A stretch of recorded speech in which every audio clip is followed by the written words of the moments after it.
campanha para a manutenção do nosso grupo.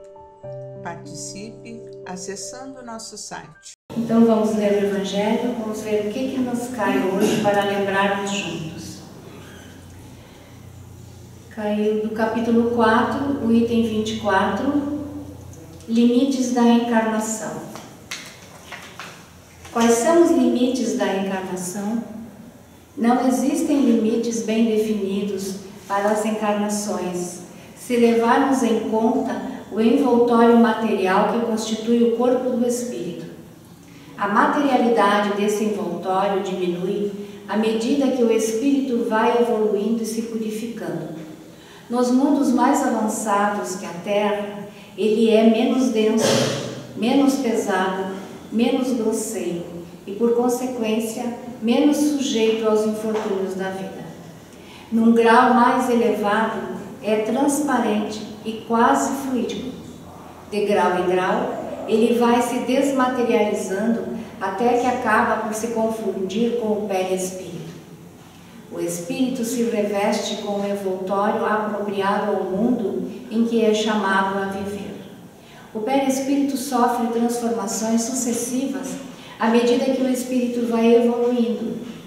Torna-se cada vez mais fluídico, até a purificação completa, que é a condição dos espíritos puros.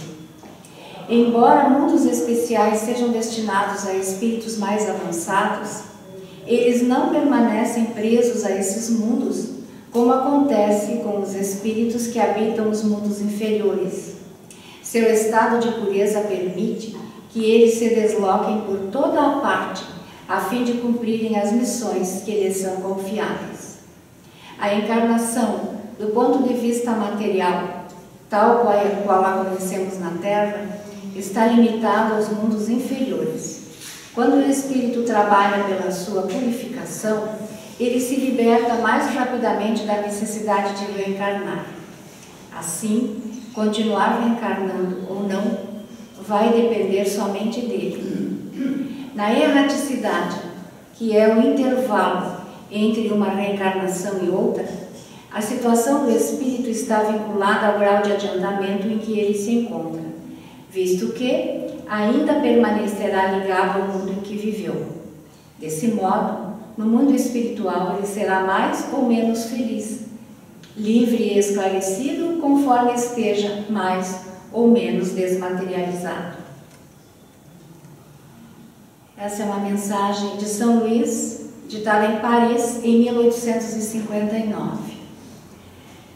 Então, esses esclarecimentos que nós recebemos a respeito das nossas vivências, para nós é muito esclarecedor, porque tanta coisa para nós aqui é incompreensível, né?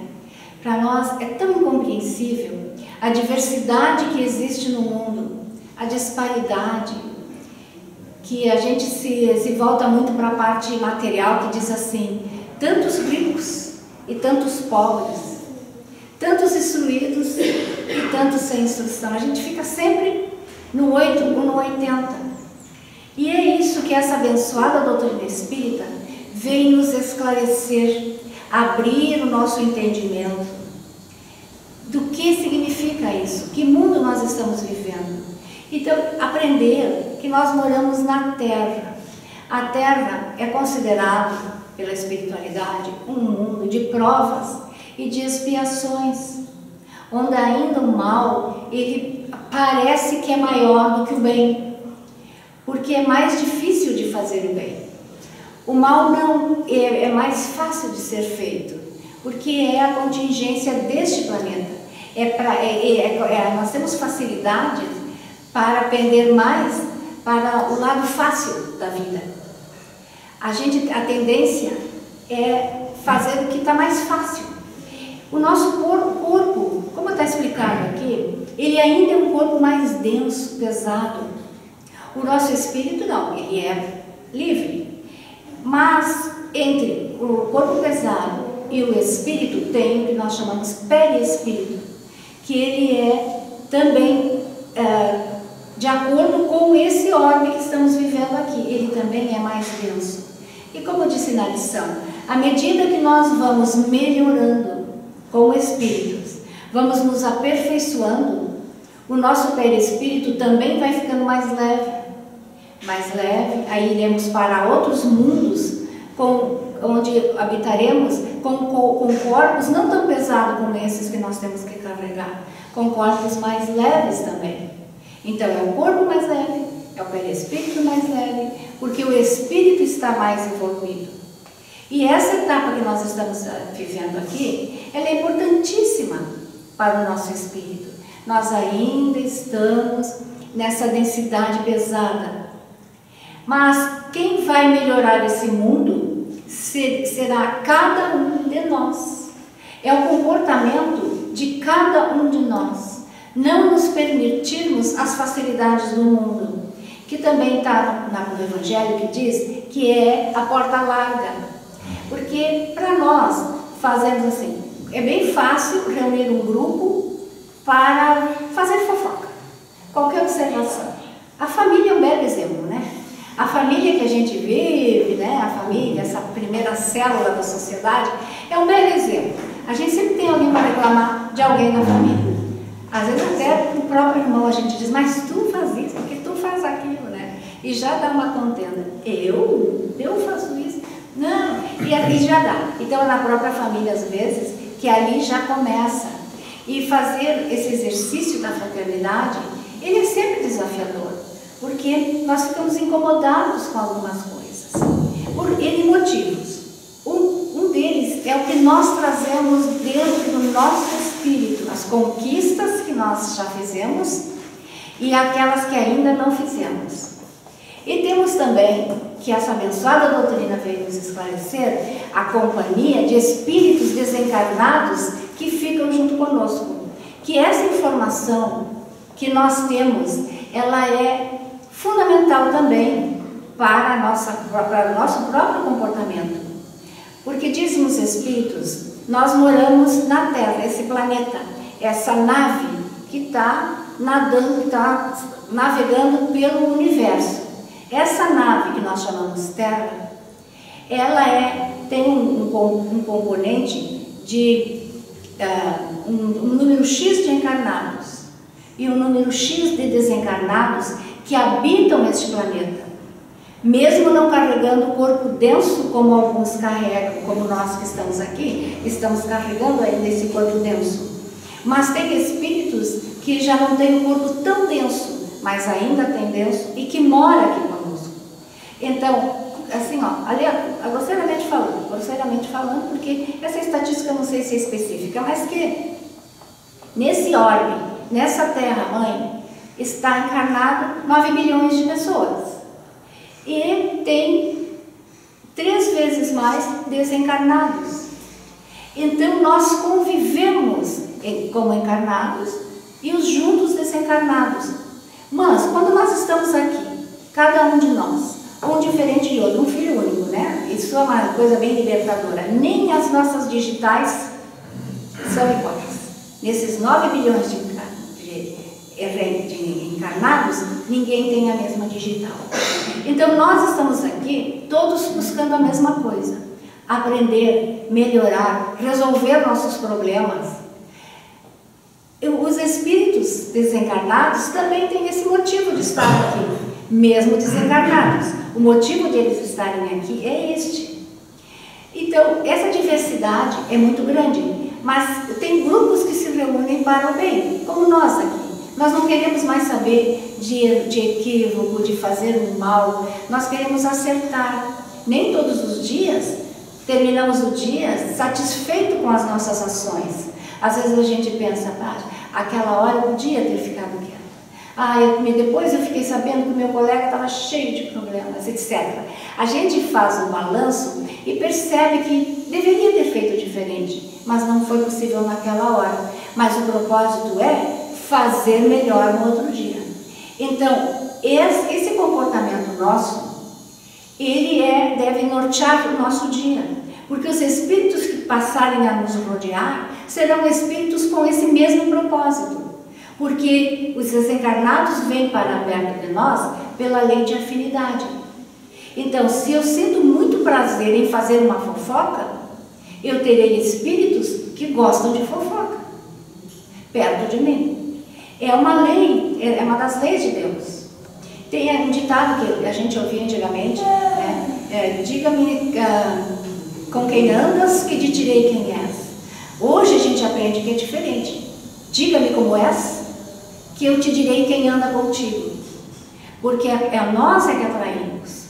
Então são informações que nós temos recebido muito importantes e muito libertadoras, porque vem ao encontro de que nós vamos levar daqui aquilo que conquistarmos. Ah, mas a minha vida, tu não sabe como é que foi a minha vida.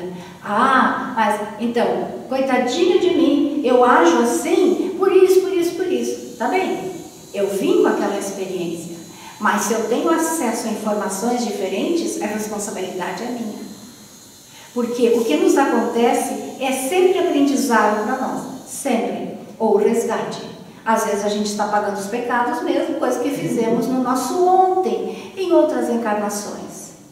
Mas sempre com oportunidades redentoras. Nós que estamos aqui aprendendo tantas coisas, que para mim foram novidades fantásticas. Novidades fantásticas. Eu sempre fui religiosa nessa encarnação, desde criança. Sempre me senti bem vivendo a religiosidade. Escola católica, uma cidade pequena, e era uma época que se comemorava muito as datas, mês de maio, e era com muita alegria que eu vivenciava. Já tinha outros que diziam, eu não gosto disso, eu não quero isso, mas eu era religiosa, mas não sabia nada do que a doutrina veio esclarecer. Não entendia. Hoje, se eu tiver que participar de uma missa, que às vezes participo, é por necessidade, ou é por feto, ou é por um casamento, social ou não, hoje eu entendo melhor.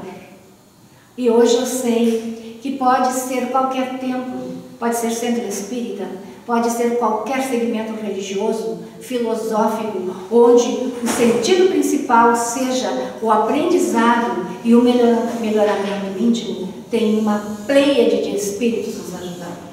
Então nós temos aqueles espíritos que conosco também nos perturbam, porque encontram muita afinidade conosco. E pela nossa mediunidade, que é outro item fantástico na nossa vida que a gente veio aprender, eles agem através de nós.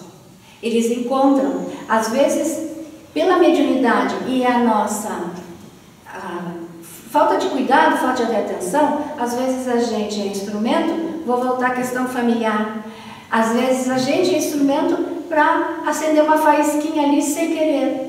Porque vem um espírito que sabe alguma coisa e a gente diz, mas por que eu falei aquilo? Mediunidade. Então nós temos assim, um desafio diuturno a respeito da nossa conduta e pedir ajuda para que Deus ilumine sempre as nossas palavras, o nosso pensamento. Porque tem esse fator também, mediunidade, que ela é redentora. Quando nós a direcionamos, e a nossa mediunidade, uns dizem sexto sentido, paranormalidade, seja em qualquer lugar onde estejamos, ela está ativa. E se nós estivermos, por exemplo, eu decidi nessa encarnação, nasci por motivo A mais B, eu serei metodista. Lá eu terei médium, e lá tem essa equipe imensa de espíritos de luz ajudando, porque nessas esquinas do universo está cheio de espíritos do bem para nos assistir. Então essa realidade também é muito libertadora. Nós estamos sempre assistidos pelos prepostos do Cristo, jamais estamos sozinhos. Então chegou o momento de encerrarmos esse nosso diálogo, essa troca de aprendizados que nós fazemos com esse abençoado Evangelho e a instrução dos Espíritos. Então nós vamos agradecer a Deus, agradecer a esse Mestre Jesus, que neste mês tanto falamos dele. Agradecer e dizer que o nosso propósito é sermos a cada dia da nossa vida, a cada instante, a cada milésimo de segundo, nós sermos melhores filhos de Deus, melhores irmãos em Cristo. E é com gratidão que encerramos essa parte do trabalho. Assim seja. Então agora nós vamos passar para as preces e radiações, vibrações coletivas. Irmãos, vamos unir nossas almas confiantes para dedicar nosso pensamento e sentimento fraternos para quem precisa, quem está carente de saúde e de paz. Convidamos todos os irmãos a manterem seus corações e pensamentos vibrando nas preces que faremos a Deus, a partir deste momento, em favor daqueles a quem endereçarmos nossas vibrações. Prece para os enfermos. Neste momento, abrimos uma corrente de vibrações em benefício de nossos irmãos enfermos, que se encontram em nossas casas, hospitais, casas de caridade e demais locais onde se acham passando por dolorosas provações. Senhor, pedimos alívio para estes irmãos, que o Teu infinito amor permita que os divinos mensageiros possam deles se aproximar, suavizando-lhes o sofrimento. Senhor, se as Tuas leis permitirem, que possam recuperar a saúde e tenham muita coragem e esperanças sob a Tua misericórdia infinita. Prece para os desencarnados. Pai, lembramos com muito carinho dos nossos irmãos desencarnados, pedindo Tuas bênçãos a estes irmãos queridos, que possam despertar para a realidade espiritual sob a luz da verdade de Teu sublime amor, que se esclareçam, se libertem de todas as perturbações, reanimem-se e progridam, envolvidos na força da Tua amorosa. Prece para os lares. Pai, precisamos que o Teu amor ilumine os nossos lares, afastando as trevas da incompreensão, dos vícios, do sofrimento, das perturbações espirituais. Ajuda-nos, Pai, a compreender que somos todos Teus filhos, formando uma família com quem temos a necessidade de aprender a amar, auxiliando-nos uns aos outros. Que em nossos lares reine a harmonia e a paz sob as Tuas bênçãos divinas. Prece para a paz no mundo. Em Ti, Senhor, está a força suprema do bem e da paz que governa o universo. Abençoa os dirigentes de todas as nações, especialmente as do nosso país, que saibam governar bem sob a Tua proteção, no sentido da ordem e da fraternidade universal. Prece de encerramento. Graças, Senhor, por estes momentos felizes e pela assistência amorosa dos bons espíritos. Abençoa-nos, seja feita a Tua vontade. Despede-nos na Tua paz. Que assim seja. Campanha para a manutenção do nosso grupo. Participe acessando nosso site